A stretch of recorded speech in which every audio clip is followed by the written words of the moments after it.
Drift velocity मतलब small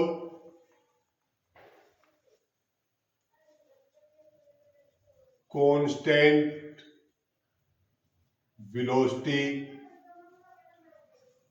small constant velocity by which an electron moves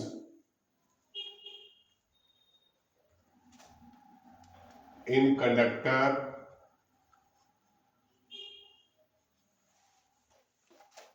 in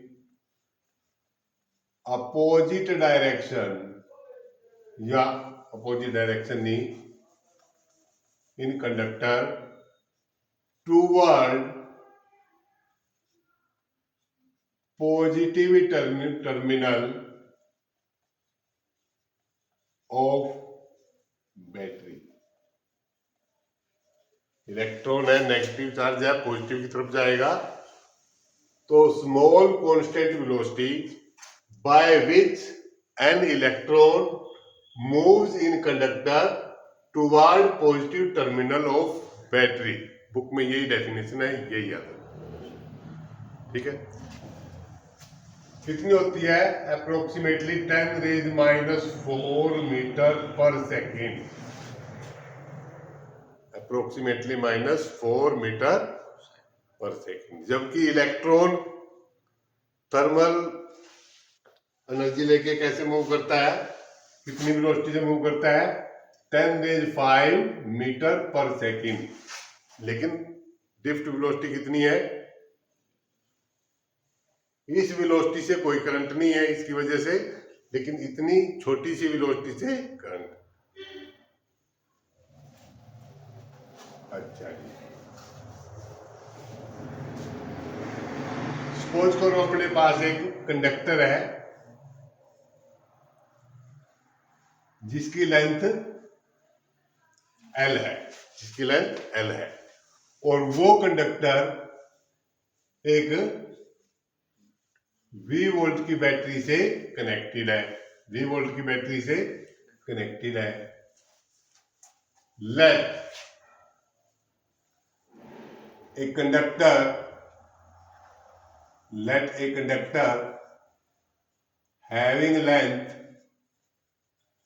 having length L is connected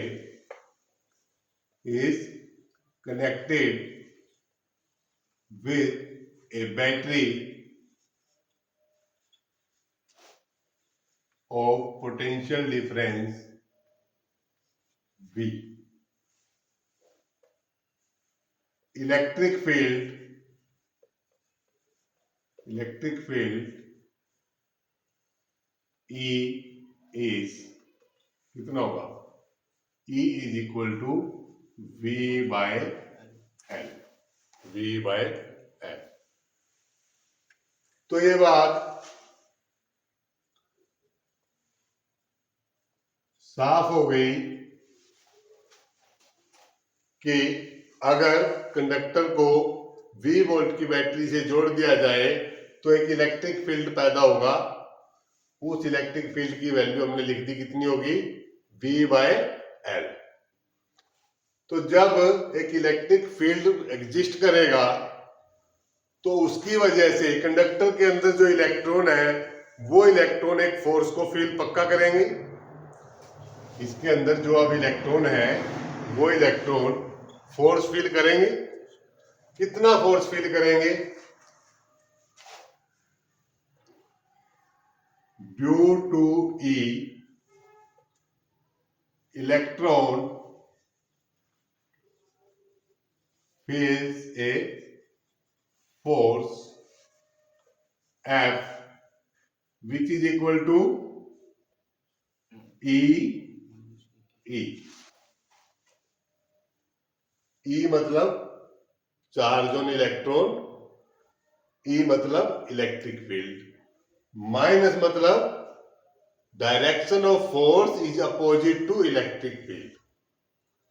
जिस direction में electric field है जिस direction में electric field है force की डायरेक्शन उसके बिल्कुल अपोजिट है, माइनस का मतलब। We know that F is equal to M में भी होता है, force is equal to mass into acceleration भी होता है। तो हम इन दोनों को मिला के लिख सकते हैं कि M में यही करते हैं, इस F की जगह हम M A is equal to E, then A is equal to E by, यहां तक कोई प्रॉब्लम नहीं। अच्छा, तो एक कंडक्टर के अंदर एक ही इलेक्ट्रॉन तो नहीं होगा, एक कंडक्टर के अंदर एक इलेक्ट्रॉन तो नहीं होगा, बहुत सारे इलेक्ट्रॉन होंगे।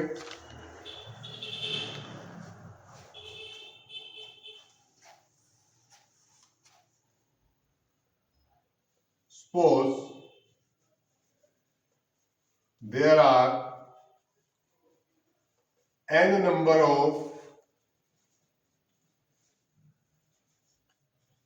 electrons in the conductor। मान लेते हैं कि एक कंडक्टर के अंदर n नंबर ऑफ इलेक्ट्रॉन है, ये हमने एक इलेक्ट्रॉन की बात करी है। all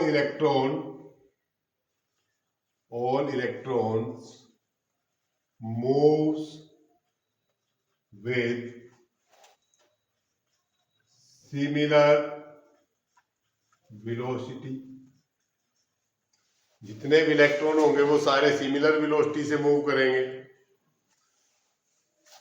तो पहले इलेक्ट्रॉन की velocity u1 plus a tau 1, v2 is equal to u2 plus a tau 2,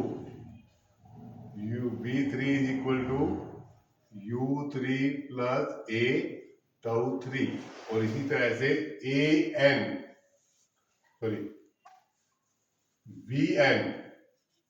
is equal to un plus a tau n। अब ये टाउ क्या है? Tau is relaxation time, relaxation time. जब इलेक्ट्रॉन मूव करेंगे तो ये एक इलेक्ट्रॉन ऐसे मूव किया, ये दूसरे इलेक्ट्रॉन से यहां टकराया, फिर यहां से दोबारा मूव किया। तो लगातार जो कोलिजन है यहां से यहां, दो इलेक्ट्रॉन के बीच में जो कोलिजन हुआ, उस कोलिजन के दौरान जितना समय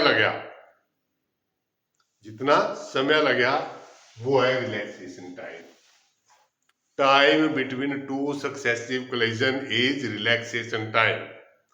दो लगातार कोलिजन के बीच जो समय लगता है वो रिलैक्सेशन टाइम है। v1 का मतलब है कि पहले इलेक्ट्रॉन की वेलोसिटी, तो वेलोसिटी, u का मतलब है इनिशियल वेलोसिटी, a का मतलब है एक्सेलरेशन, टाउ का मतलब है टाइम। तो जो मोशन की इक्वेशन होती है, velocity is equal to u plus at, motion की पहली इक्वेशन।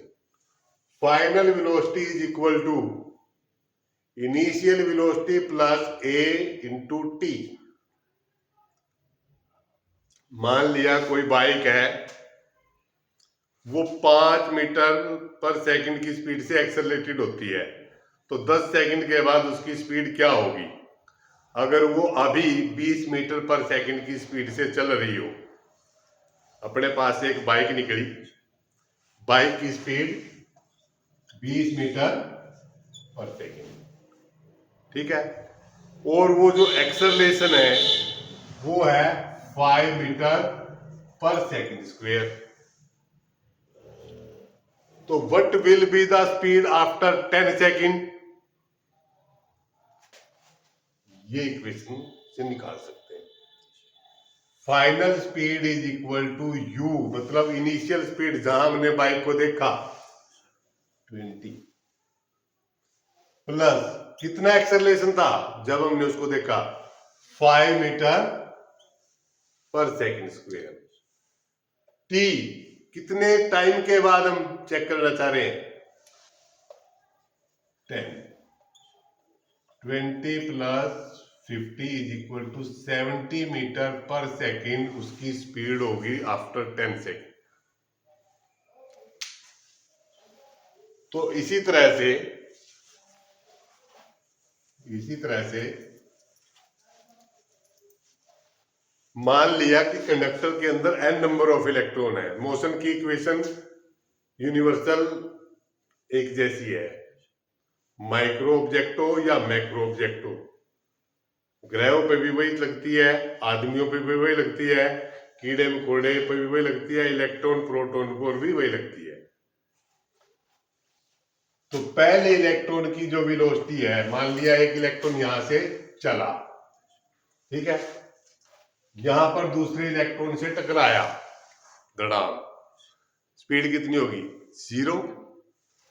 यहां से फिर 0 से शुरू किया, यहां पे टकराया, फिर 0, फिर शुरू किया, फिर टकराया, फिर 0, यानी कि इनिशियल स्पीड हर जगह कितनी है। तो v1 वाले केस में initial speed plus a into tau 1 इस कोलाइजन में लगने वाला समय, टाउ 2 इस कोलाइजन में लगने वाला समय, टाउ 3 जितने इलेक्ट्रॉन है उनके कोलाइजन में जो लगने वाला समय है वो है टाउ। तो ये एक इलेक्ट्रॉन के लिए हो गया, ये दूसरे के लिए हो गया, ये तीसरे के लिए हो गया। टोटल कितने हैं n, n का क्या है, नेचुरल नंबर कहीं तक भी जा सकते हैं, इंफिनिटी तक जा सकते हैं। तो ये लास्ट वाला जो इलेक्ट्रॉन है उसकी होगी।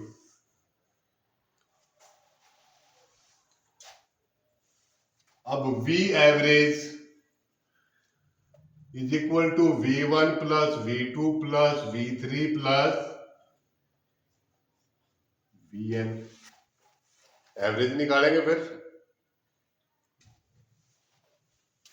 अब एवरेज निकालेंगे तो इन सबको जोड़ देंगे,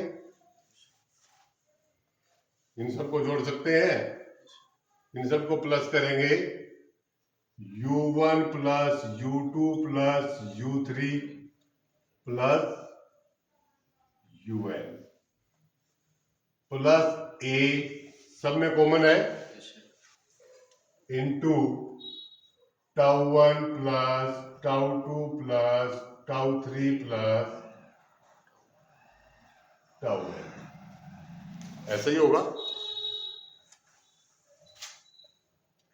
V एवरेज, इनिशियल स्पीड सबकी क्या है 0 plus A, T1 T2 T3 सबको जोड़ देंगे, सबका एवरेज कितना आएगा डिवाइड बाय n। तो ये क्या हो जाएगा टाउ एवरेज, V एवरेज कितना आया A टाउ एवरेज, यहां तक कोई डाउट। V एवरेज A की वैल्यू कितनी है minus E by E by into tau average. E की जगह कुछ और भी लिख सकते हैं, पोटेंशियल की टर्म में करना हो तो ई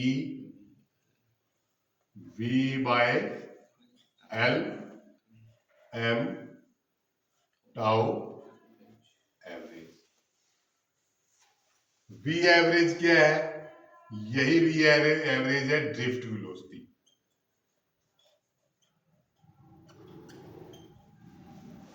जो कि किसके बराबर आई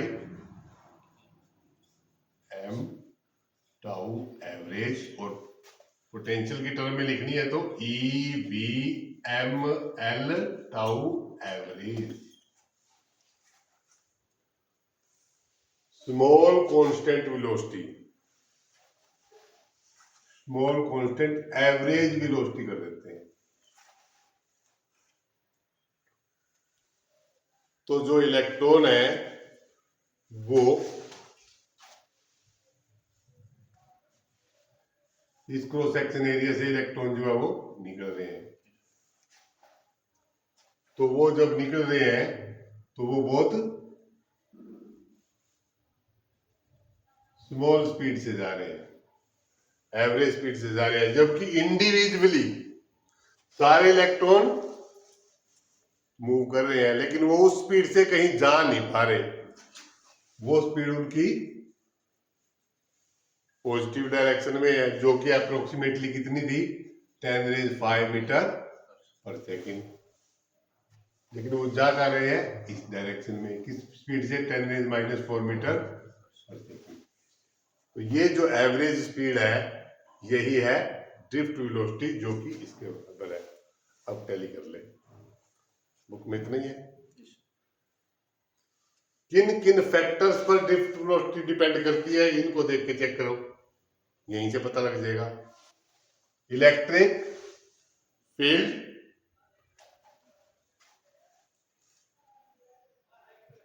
ड्रिफ्ट वेलोसिटी यानी VD डिपेंड्स अपॉन किस पर,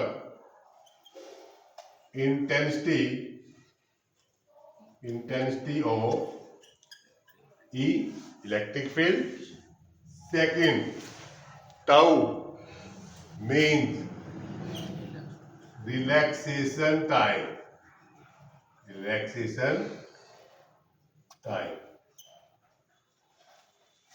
इन पे डिपेंड करती है। एक क्वेश्चन पक्का ड्रिफ्ट वेलोसिटी का है, कंफर्म कर लेना। नहीं समझाया हो,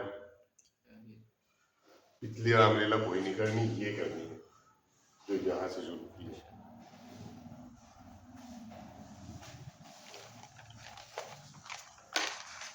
तेरा आयो है वसूल हो गया।